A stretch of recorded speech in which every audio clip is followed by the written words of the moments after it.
Bonjour, bienvenue. Alors je suis Safi Ly Sow par mariage. Les femmes se marient, intègrent une famille et adoptent une double identité, donc je suis Safi Ly Sow. Alors, qui je suis et qu'est-ce que je fais aujourd'hui? Mon insertion sociale, je suis évidemment une mère de famille, je suis dans ma cinquantaine avancée. Je suis mère de famille et dans la société sénégalaise, ça veut dire que j'ai aujourd'hui, par mon âge, qui je suis, beaucoup de responsabilités sociales. Je commence par ça parce que c'est vraiment le rôle de toutes les femmes. C'est important de le dire, c'est pratiquement le premier rôle. Mais dans ma vie personnelle et ma trajectoire, aujourd'hui, ce qui m'inspire et me motive chaque matin à me lever et déployer de l'énergie, c'est mon travail. J'ai été journaliste et je suis aujourd'hui dans les métiers de l'information, de la communication. J'ai créé et je dirige un cabinet de consultance en médias et communication depuis 8 ans. Et voilà, donc ça, je fais quelque chose qui me plaît, qui m'a mobilisée toute ma vie. J'ai été journaliste pendant de longues années. J'ai commencé le métier vraiment à la base comme stagiaire journaliste jusqu'à responsable de desk et ensuite directrice de la rédaction de Sud Quotidien. Tout le monde connaît Sud Quotidien, qui est un organe qui a marqué l'histoire de la presse de notre pays et même de notre continent. Donc j'ai forgé mes armes avec beaucoup de patience et beaucoup d'enthousiasme et beaucoup de contentement, de satisfaction pendant ces longues années et beaucoup d'encadrement aussi, beaucoup de soutien. Et dans une autre période de ma vie, j'ai été également très militante pour la démocratisation de l'accès à l'information et à la communication pour tous, et plus particulièrement dans le milieu de la radio communautaire. Ça veut dire que j'ai travaillé longtemps dans ce domaine et j'ai eu ensuite la chance et l'honneur de diriger l'Association mondiale des radios communautaires, dont j'ai été la secrétaire générale pendant 7 ans, basée au Canada, où est le secrétariat général de l'organisation. Donc ça, c'est vraiment en termes de ma carrière professionnelle et mon engagement militant. C'est l'histoire de ma vie. Mon engagement militant me vient probablement d'une fibre personnelle, d'une trajectoire, mais également d'une certaine manière d'un héritage familial. Mon père, paix à son âme, était quelqu'un avec des engagements très forts, et je dirais même féministe, en regardant voilà, dans le rétroviseur. Il m'a beaucoup encouragé, encadré dans toute ma vie voilà, à être tout ce que je pouvais être. Et c'est ensuite que j'ai constaté qu'au fond, c'était un militant de la cause et de l'autonomisation des femmes. Ma mère, qui est une femme dans la pure tradition sénégalaise des familles maraboutiques, n'est jamais allée à l'école occidentale. Ayant grandi dans le milieu saint-louisien, elle a été élevée dans le Coran, donc un rapport à la connaissance, mais fortement marquée par la tradition, toutefois avec des vrais engagements sociaux et communautaires, et même des responsabilités, je dirais, politiques dans les dimensions communautaires. Donc probablement que c'est de là que me vient ce sens de l'engagement. Et tout ça m'a amené à comprendre qu'il fallait s'engager dans la cause des droits des femmes. Je l'ai compris intellectuellement en tant que journaliste, je l'ai compris en fréquentant différents milieux associatifs donc qui faisaient tout ce travail militant de manière structurée, organisée. Mais je l'ai compris aussi parce que j'ai payé le prix fort de ma personne. J'ai payé de ma personne parce que je me suis rendu compte de deux choses. La première, je me suis rendu compte que quelle que soit la cause qu'une femme dans notre environnement épouse, et moi j'avais épousé la cause de l'accès à l'information. Et je me suis rendu compte qu'on veuille être journaliste, qu'on veuille être militante de la démocratisation de l'accès à la radio pour les radios communautaires, qu'on veuille être médecin, qu'on veuille être poète. Quand on est une femme, on se rend compte que tout est plus difficile.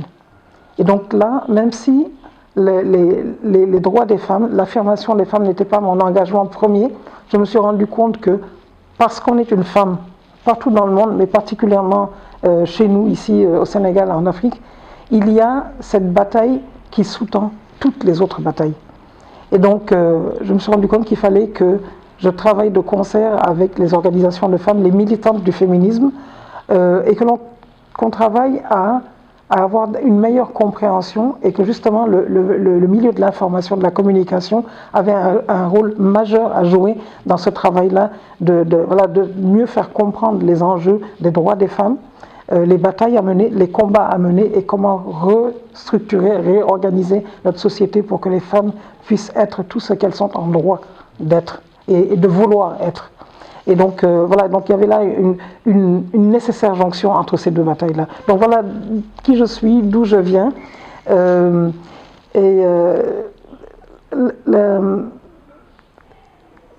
disais que j'ai payé le prix fort parce que nous sommes une société en transition. La société sénégalaise, pour ne parler que d'elle, au fond, elle est en transition entre la tradition et la modernité, particulièrement dans les villes où pas mal d'entre nous travaillons.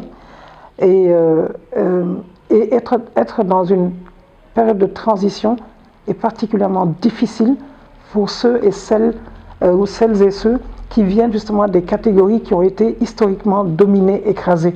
Parce que c'est elles qui doivent traverser la transition, conquérir la meilleure position. Et rien ne nous est donné. Rien ne nous est donné, et donc la transition est difficile. Elle est difficile sur le plan politique. Les femmes qui entrent en politique doivent déployer 1 million de plus d'efforts. Les femmes qui veulent entrer dans n'importe quel secteur professionnel doivent prouver qu'elles sont meilleures, pas même aussi bonnes, mais meilleures que leurs pères hommes. Nous sommes en transition sur les questions générationnelles. Ça veut dire que les filles ont été formatées pour accepter d'être dominées, non seulement par une société dominée par les hommes, mais également par les générations. Donc ça veut dire que la bataille, elle est ardue sur plusieurs étages. La transition, elle est également culturelle, socio-culturelle, et on est sur 1000 fronts. Moi, personnellement, je vous ai dit que je venais d'une famille, que je considère une famille très équilibrée, très aimante. Et mon père était il était un ingénieur des années 50-60, premier ingénieur agronome du Sénégal, et avec des idées très avancées.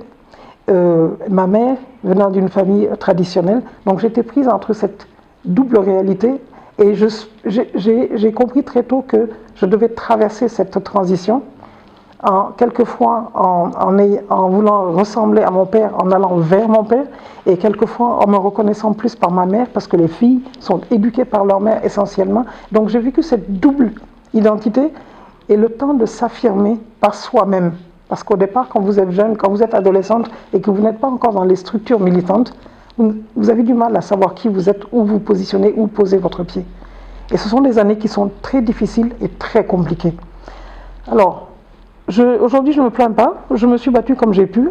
La société et ma communauté m'ont fait payer au prix fort cette transition. J'ai dû passer sous les fourches codines de la tradition, mais par la grâce de Dieu, par le soutien et l'encadrement de certaines personnes, comme mon père, comme certaines personnes dont je salue aujourd'hui l'appui et la mémoire. Je pense particulièrement à Feu Babacar Touré, qui a été un des fondateurs du groupe Sud Communication, qui m'a donné ma place et la capacité de devenir tout ce que j'ai pu être en tant que journaliste.